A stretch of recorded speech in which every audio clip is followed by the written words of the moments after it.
Hadis yang kedua, wa Ibnu Umar radhiyallahu anhu maqal hafidzu minan nabi sallallahu alaihi wasallam 10 rakaat. Ibnu Umar pernah bilang, aku diajarin Nabi 10 rakaat salat sunnah. Raka'ataini qabla dzuhur, 2 rakaat sebelum zuhur, qabliyah zuhur. Wa raka'ataini ba'daha, 2 rakaat setelah zuhur. Wa raka'ataini ba'dal maghrib fi baiti, dan 2 rakaat setelah maghrib di rumah Nabi. Wa raka'ataini ba'dal isya, dan 2 rakaat setelah isya fi baitihi, juga di rumahnya. Jadi Nabi Muhammad itu sholat sunnah lebih banyak di rumah. Beliau itu qobliyahnya juga sebenarnya lebih sering di rumah. Pas Nabi keluar dari rumah lalu masuk masjid, itu nanti sahabat akan qomat. Dan sholatnya Nabi kalau di rumah itu kan beliau yang ukur panjang tidaknya ya. Dari mana kita tahu sholatnya Nabi yang seperti ini? Ya dari istri-istri Nabi ya. Istri Nabi yang bercerita, sampaikan pada banyak orang. Kemudian 2 rakaat ini qabla subuh, dan 2 rakaat sebelum subuh, muttafaq alaih. Ini kalau Bapak mau edisi paket A. Paket A itu sholat sunnah ada 10. Nanti paket B 16. Tinggal dipilih aja, Pak. Nabi aja ngajarin sahabat beda-beda salat qobliyah badiahnya, Pak. Emang ukurannya beda. Ini paket A nih, paket A 10 rakaat. Wa fi riwayatin lahumma, dan dalam hadis riwayat yang lain dari Al-Bukhari dan Muslim, wa raka'ataini ba'dal jum'ati fi baitihi, dan 2 rakaat setelah salat Jumat di rumahnya. Wali muslimin kana idza ta'al fajr yusalli raka'ataini khafifataini. Dan dalam riwayat Muslim, Nabi tidak sholat sebelum sholat subuh kecuali 2 rakaat yang ringan. Kepada ibu sekalian, 2 rakaat sebelum subuh itu namanya qobliyah subuh, dan dalam bahasa lain namanya sholatul fajar. Jadi kalau Bapak nanti dapat hadis, baca hadis kesunatan sholat fajar, lalu baca hadis kesunatan qobliyah subuh, itu sholatnya sama. Karena Nabi tidak pernah sholat qobliyah subuh lebih dari 2 rakaat. Cuma namanya beda ya. Kenapa namanya beda? Gak apa-apa, Pak. Emang namanya memang ada lebih dari satu. Misalnya kayak maghrib. Maghrib itu kan sholat yang kita lakukan saat maghrib. Maghrib itu terbenam matahari.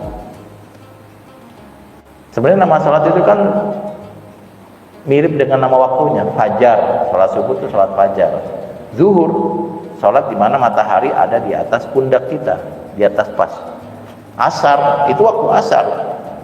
Ya nama waktu asar itu ya saat matahari menjelang maghrib itu. Lalu maghrib, saat matahari terbenam. Nama lain dari maghrib adalah isya al-ula, isya yang pertama. Nanti sholat isya, nama lainnya ada atamah. Jadi isya itu namanya sholat isya al-akhirah, dan sholat atamah. Kok namanya 3? Ya memang ada orang yang makan malamnya itu jam 6 sore, ada yang makan malamnya jam 7 sore. Saya nggak tahu Bapak makan malamnya kapan. Kalau pakai aturan-aturan diet, jangan makan setelah jam 7. Nah, itu berarti makannya jam 6 gitu. Tapi kalau nggak pakai aturan diet, jadi jam 7 makan terus juga masalah. Nah, itu namanya isya. Kenapa disebut isya ula? Ya karena ada orang yang makannya tadi jam 6, ada yang makannya nanti jam 7 atau setengah 8. Namanya isya al-akhirah. Nah, jadi kalau nanti Bapak membaca hadis tentang sholat fajar dan qobliyah subuh, itu sholatnya sama, namanya yang berbeda, tapi sholatnya sama. Karena saya masih ditanya sama orang gitu, ini sholat fajar ini setelah qobliyah apa sebelum qobliyah subuh? Saya bilang sholatnya sama. Nah, ini kan beda hadisnya. Iya, Nabi menyebut dengan 2 nama padahal sama. Dan Nabi saat sholat qobliyah subuh tidak pernah lama. Khafifataini. Baik, saya bacakan lagi hadis selanjutnya. An Aisyah radhiyallahu anha qalat lam yakun an-nabi sallallahu alaihi wasallam ala syai'in minan nawafil ashadda ta'ahudan minhu ala rak'atayil fajr. Nabi termasuk orang yang sangat menjaga qobliyah subuh. Kepada ibu sekalian, qobliyah subuh itu kalau saya boleh bilang sholat yang muakkad, Nabi tidak pernah meninggalkan. Itu pahalanya sangat besar dan memang layak mendapat pahala besar. Karena orang yang sholat qobliyah subuh itu pasti subuhnya nggak terlambat. Kalau dia qobliyah subuh selalu begitu. Dan sholat yang paling berat bagi orang munafik itu sholat subuh, Pak.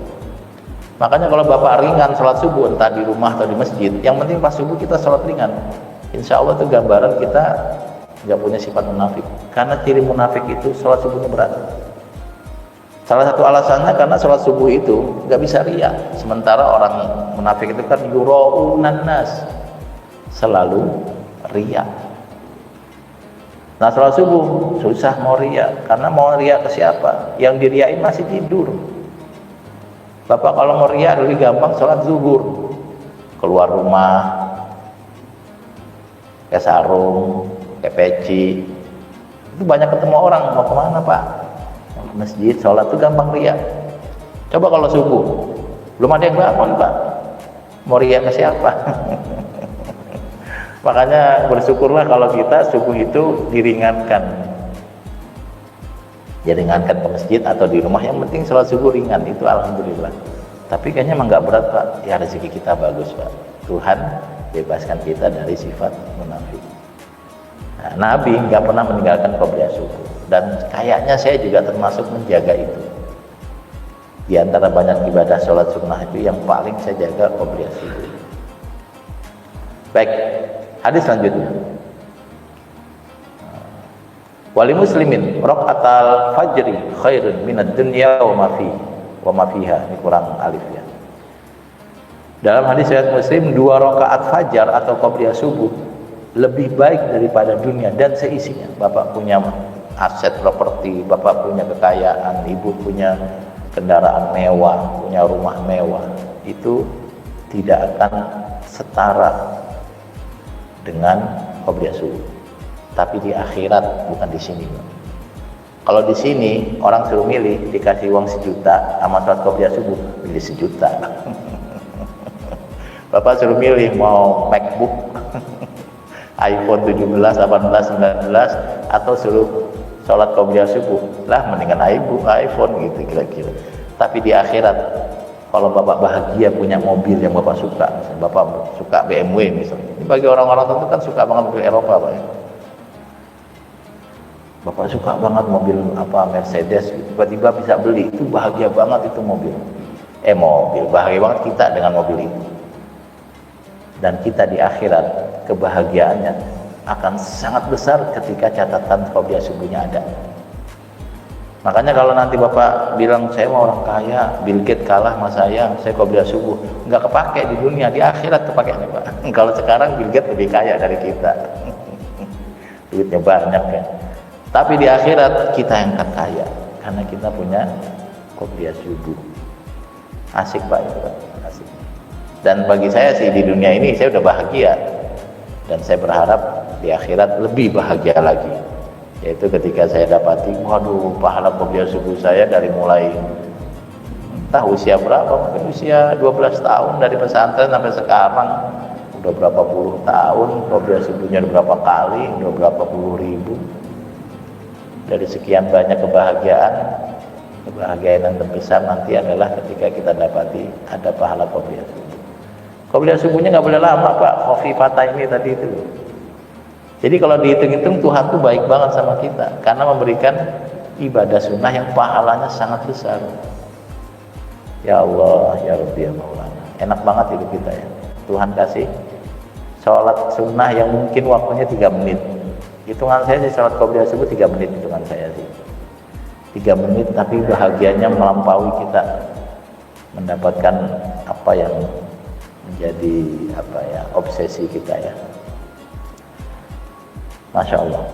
Hadis selanjutnya, wan ummi Habibah ummil mu'minin radhiyallahu anha qalat sami'tu Nabi sallallahu alaihi wasallam yaqulu man shalla isnata asyrata raka'atan fi yaumin wa lailatin bunya lahu bihinna baitun fil jannah. Istri Nabi, Ibu Ummu Habibah, kalau nggak salah namanya Hindun kalau nggak salah. Ummu Habibah pernah bilang, orang yang menjaga sholat sunnah 12 rakaat, ini paket B-nya. Paket A-nya tadi kan 10, paket B 12, paket C 24, paket D banyak banget. Tinggal dipilih aja paket-paketnya, Pak. Yang penting tahu ukuran kita, sehingga ibadahnya enak, Pak. Ibadah itu enak, nikmat kalau sesuai ukuran. Jangan pakai ukuran orang, ukuran kita. Nah, di sini Ibu Ummu Habibah bilang orang yang menjaga 12 rakaat tiap hari dan malam, Allah bangunkan rumah di surga.